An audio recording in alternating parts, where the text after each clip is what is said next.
அண்ணல் நபியின் அருமை தோழர் அபூ சயீத் அல் குத்ரி ரலியல்லாஹு அன்ஹு அவர்கள் அறிவிக்கிறார்கள், பெருமானார் ஸல்லல்லாஹு அலைஹி வஸல்லம் அவரிடம் தொழ வைப்பதற்காக இறந்து போன ஒருவருடைய ஜனாசா கொண்டு வரப்பட்டது.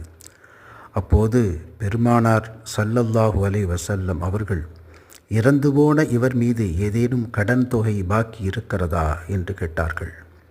மக்கள், ஆம், இவர் மீது கடன் இருக்கிறது என்றனர். கடனை நிறைவேற்றும் அளவுக்கு அவர் ஏதேனும் பொருளை விட்டு சென்றுள்ளாரா என்று பெருமானார் கேட்க, மக்கள் இல்லை என்று பதில் சொன்னார்கள். அவ்வாறென்றால் நான் அவருக்கு தொழுகை நடத்த மாட்டேன், நீங்களே அவருக்கு தொழுகை நடத்துங்கள் என்று சொன்னபோது, அப்படியானால் நீங்களே அவருக்கு தொழுகை நடத்துங்கள் என்று சொன்னார்கள். இதை கண்ட சையதுனா அலி ரலியல்லாஹு அன்ஹு அவர்கள், நான் அந்த பொறுப்பை ஏற்றுக்கொள்ளுகிறேன் என்று சொன்னதற்கு பிறகுதான் நபிகள் நாயகம் ஸல்லல்லாஹு அலைஹி வஸல்லம் அவர்கள் அந்த மனிதருக்காக தொழுகை நடத்த முன்வந்தார்கள்.